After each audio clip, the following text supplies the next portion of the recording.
Taigi mūsų prašymas pateikti pasiūlymus aiškiai nurodo, kad ši programa skirta New Yorko gyventojams, kad jie galėtų turėti maisto ant stalo, o ne tam, kad žmonės galėtų greitai užsidirbti perparduodami. Šitas vyras mums tiesiai į akis melavo. Dabar jis vykdo kampaniją ir kalba per televiziją apie savo nemokamas maisto prekių parduotuves. Beje, ten reikia pateikti asmens tapatybės dokumentą. Jis ir gubernatorė Hochul giriasi tuo, ką padarė vaikų priežiūros srityje, nors iš tikrųjų tai kenkia visiems darbininkų klasės niujorkiečiams. Tiesiog būti čia su jumis dar kartą.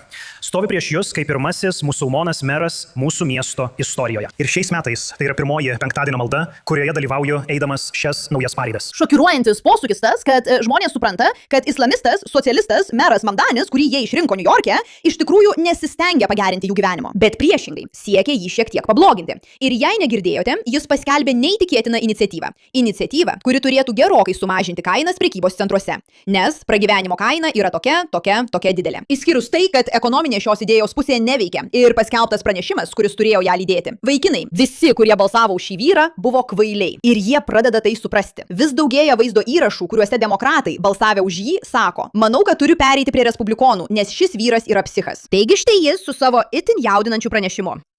Štai kaip tai veiks. Kartą per mėnesį mūsų 5 miesto valdomose maisto prekių parduotuvėse šių pagrindinių prekių kainos bus nustatytos 30% mažesnės nei įprastos mažmeninės kainos. Jokių išimčių, jokių triukų. Sutaupimai galios visą mėnesį. Tai reiškia, kad nebus savaitinių kainų svyravimų ir nemalonių staigmenų prie kasos. Jis tiesiog skaito dirbtinio intelekto sukurtą kalbą. Bet tai nesvarbu, nėra jokių išimčių, išskyrus mažą niuansą, kuris paaiškės šiek tiek vėliau po šio vaizdo įrašo. Tas niuansas yra maždaug toks. Ar jūs pasiruošę? Atsakymas – ne, jūs nepasiruošę. Kaip ketinate užkirsti kelią žmonėms piktnaudžiauti tuo pasiūlymu? Žinote, iš esmės. Ir ar bus nustatytas ribojimas, kiek prekių žmogus galės įsigyti su tokia nuolaida iš to būtiniausio prekių krepšelio? Taigi, mūsų kvietime teikti pasiūlymus aiškiai nurodyta, kad tai yra programa skirta New Yorko gyventojams, kad jie galėtų turėti maisto ant stalo, o ne programa leidžianti žmonėms greitai užsidirbti perparduodant. Dabar perduosiu žodį mūsų EDC vadovui Džipakui, kad pateiktų daugiau detalių. Na, žinoma, jie nepagalvojo apie perpardavimą. Nebūtų jokios prasmės, jei galėtum nusipirkti prekių su 30% nuolaida ir tada tiesiog eiti, pavogti tai iš parduotuvės ir tada parduoti už didesnę kainą. Ne. Socializmas veikia, mano draugai. Žinoma, jei jie siūlo dalykus nemokamai, tie pinigai tiesiog atsiranda iš niekur. Būtent taip tai ir veikia. Bet yra dar vienas dalykas. Ir jis yra didesnis bei svarbesnis. Ir tai dar kartą parodo, kaip šie socialistai naudoja melus, šį įvaizdį, šią didingą ideologiją tam, kad paslėptų faktą, jog jie tiesiog nori jūs kontroliuoti. Taip, jei pažiūrėsite į mūsų operatoriaus kvietimą teikti pasiūlymus, mes siekiame užtikrinti, kad orientuojamės į niujorkiečius. Ar tai būtų kažkas panašaus į bibliotekos kortelę ir taip pat valdome, kas perka, ir tai yra skirta paprastiems Niujorko gyventojams. Kaip jie tai padarys? Kaip jie patikrins, kad tai yra paprasti Niujorko gyventojai vaikinai? Kaip jie tai supras? Mes apie tai galvojame, todėl pasirūpinsime, kad būtų įgyvendintos visos priemonės užtikrinančios, jog taip nenutiktų. Kaip jie tai padarys? Norite sužinoti, kaip jie tai padarys? Jie prašys asmens tapatybės dokumentų. Ir kodėl tai svarbu? Na, paklausykite. Kaip ketinate užkirsti kelią žmonėms piktnaudžiauti tuo pasiūlymu? Žinote, iš esmės. Ar bus nustatytas ribojamas prekių kiekis, kurį žmogus galės įsigyti su tokia nuolaida iš to būtiniausių prekių krepšelio? Taigi mūsų kvietime teikti pasiūlymus aiškiai nurodyta, kad tai yra programa skirta New Yorko gyventojams, kad jie galėtų turėti maisto ant stalo, o ne programa leidžianti žmonėms greitai užsidirbti perparduodant. Dabar perduosiu žodį mūsų EDC vadovui Džipakui, kad pateiktų daugiau detalių. Taip, jei pažiūrėsite į mūsų kvietimą teikti pasiūlymus dėl operatoriaus, mes tai labai gerai suprantame. Todėl pasirūpinsime, kad būtų įgyvendintos visos priemonės, užtikrinančios, jog tai neįvyktų. Kažkas panašaus į bibliotekos kortelę. Paklauskite apie bibliotekos kortelę. Aš turiu bibliotekos kortelę ir man iš tikrųjų reikėjo parodyti savo asmens tapatybės dokumentą, kad ją gaučiau.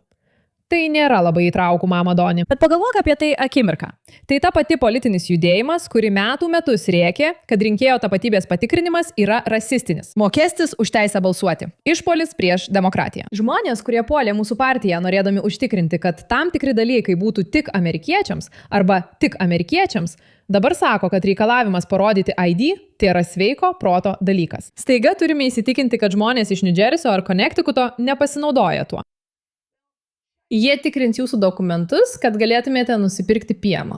Nes štai, mano draugai, kas yra tikrasis socializmas? Tikrinti jūsų dokumentus, kad įsitikintų, ar esate tinkami gauti maisto, kurį vyriausybė nori jums paskirstyti. Dabar nesuklyskite, jei esate turtinga amerikietė, jie gali jūsų neįleisti. Kodėl? Nes tai skirta tiems, kuriems to tikrai reikia, tiems, kurie to nusipelno. Ir štai kur esmė. Visa esmė ta, kad jie bando sukurti kontrolės sistemą, bet ją pristato kaip nemokamą, pigią, malonę, smagę, skanę, gardžią, nuostabią. Bet iš tikrųjų, mama Mamdani neturi nė vienos iš šių savybių. Ir kiekviena, kuri to dar nemato, turėtų toliau žiūrėti, nes mes tuoj parodysime, kokia bloga iš tikrųjų yra Mamdani. Be to, kad jis, kaip teigiama, turi ryšių su tikromis teroristinėmis grupuotėmis. Tiesiog paklausykite kai kurių dalykų, kuriuos jis palaiko ir kuo tiki. Jis neseniai buvo pastebėtas renginyje, kuriame iš tikrųjų ragino žudyti netikėlius, tai yra ne musulmonus. Ir Zoranas Mamdani ten tai palaikė. Malonu vėl būti čia su jumis. Aš stoviu prieš jūs kaip pirmasis musulmonas mūsų miesto istorijoje tapęs meru. Ir šiais metais tai yra pirmoji džuma, kurioje dalyvauju eidamas šias naujas pareigas. Ir tai daryti kartu tai yra priminimas. Bet jis ne tik palaiko beprotiškas ideologijas, jis pats yra aktorius. Ir vis daugiau žmonių supranta, kad dalykai, kuriuos jis skatina, šios idėjos, šios nuostabios kampanijos, gali būti iš tikrųjų netokios nuostabios. Paklausykite šio vaikino, kuris dabar balsuoja už respublikonus dėl Mamdanio. Pirmą kartą gyvenime balsuosiu už respublikonus dėl mero Mamdanio. Ir man nuo to bloga.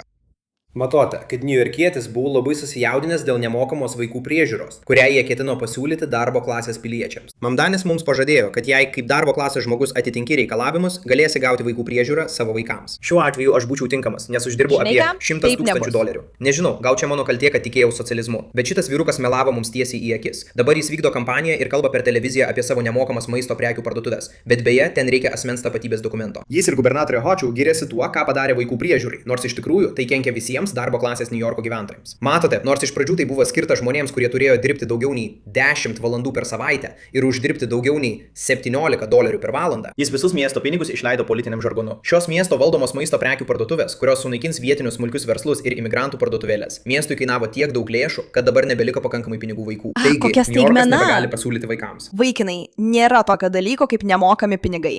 Jei kažką gaunate pigiau, tai reiškia, kad pinigus paima iš kažkur kitur. Viskas. Taip paprasta. Socializmas neveikia. Jei norite duoti pinigų vargšams, juos reikia paimti iš kažkur kitur. Tai tiesiog paprasta ekonomika. Nesuvokiu, kaip žmonės vis dar to nesupranta. Priežiūros kuponai šeimoms, kurios negauna piniginės paramos. Paaiškinkite, kaip tai logiška. Darbo klasės New Yorko gyventojai, kurie neuždirba daug pinigų. Tai nėra daug pinigų New Yorke. Tie, kuriems reikia pagalbos su vaikų priežiūra, kurie moka mokesčius. Mes sutikome padidinti savo mokesčius, kad už tai sumokėtume. Jūs nebeatitinkate reikalavimų, nes negaunate piniginės paramos. Turiu omenyje, jūs sakote, kad šis vyras nusprendė jums meluoti, kad balsuotumėte už jį, nes manėte, jo gausite kažką savo. O dabar jis viską apvertė ir dar labiau apsunkino jūsų gyvenimą, nesuteikdamas jums jokių naudų, dėl kurių už jį balsavote. Turiu omenyje. Tikrai? Esu labai nustebusi. Leiskite tai labai aiškiai pasakyti. Zoranas Mamdanis yra socialistinių pažiūrų islamistas meras, kuris pasinaudojo savo platformą, kad meluotų amerikiečiams, nieko neįtariantiems amerikiečiams, kurie susiduria su finansiniais sunkumais, ypač niujorkiečiams. Jis žadėjo jiems visus šiuos nuostabius dalykus, kaip nemokamą ar pigesnę vaikų priežiūrą ir nemokamus prekybos centrus, kad jų gyvenimas būtų patogesnis. O tam, kad tai įgyvendintų, jis dabar turėtų apmokestinti žmonės, kurie uždirba daug pinigų. Tačiau dabar, kai jis suprato, kad to padaryti negali, arba ne tai, kad jis suprato, jis niekada net neplanavo to daryti pats, dabar jis ne tik didina mokesčius daugumai niujorkiečių, bet ir nesugeba skirti lėšų tikriesiems projektams, kuriuos nori įgyvendinti.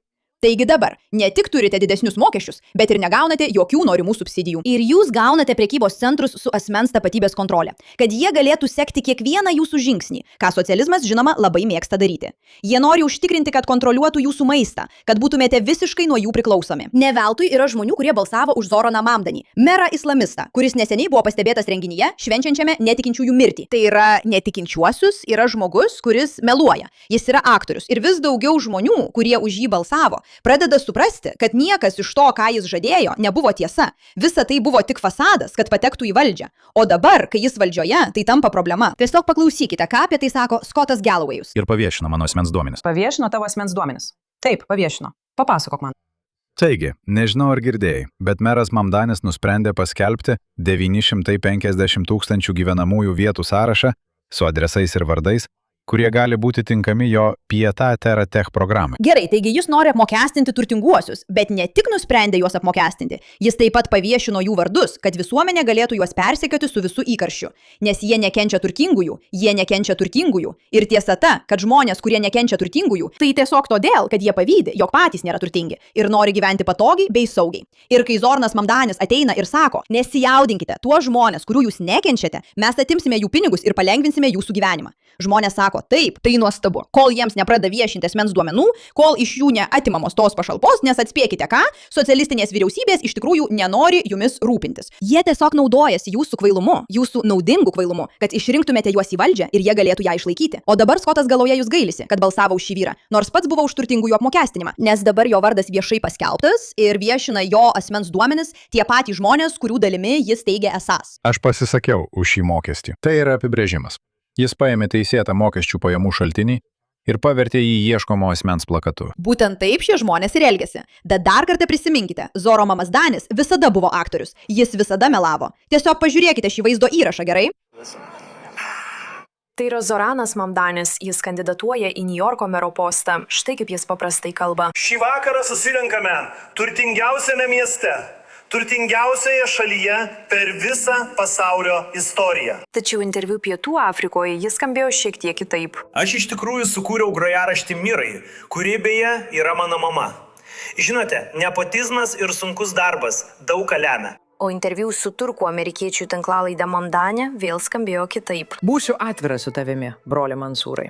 Šiuo metu nedaug kas apie tai galvoja. O čia Zoranas jo rapo atlikėjo laikais. Žinai, tai būtų buvę čia anksčiau, bet pasaulinis turas yra pasaulinis turas. Jis irgi yra pasaulinis. Kartą melagis, visada melagis. Visi, kurie buvo pakankamai kvaili, kad už jį balsuotų, turi suprasti, kad tai nėra tik Niujorko reiškinys. Tai reiškinys, kuris plinta po visą Ameriką. Į valdžią atveskite islamistą, pasinaudodami socialistinių reiškinių, atviro melo propagavimu. Leiskite ją meluoti visur. Skirtingi akcentai, skirtingos idėjos, kurių jis niekada iš tikrųjų nesugebės įgyvendinti. Teigdamas, kad gali suimti Izraelio ministrą pirmininką, nors akivaizdžiai to negali padaryti. Teigdamas, kad gali padaryti maisto prekes nemokamas, ko jis negali. Žadėdamas nemokamą vaikų priežiūrą, ko jis negali. Ir taip toliau, ir taip toliau, ir taip toliau. Štai kas laukia žmonių, kurie balsuoja už socializmą. Ir jei dar yra tokių, kurie vis dar pakankamai kvaili manyti, kad aš dėl to klystu, žmonės, laikas pasitikrinti faktus. Ačiū už jūsų dėmesį ir šypsokitės.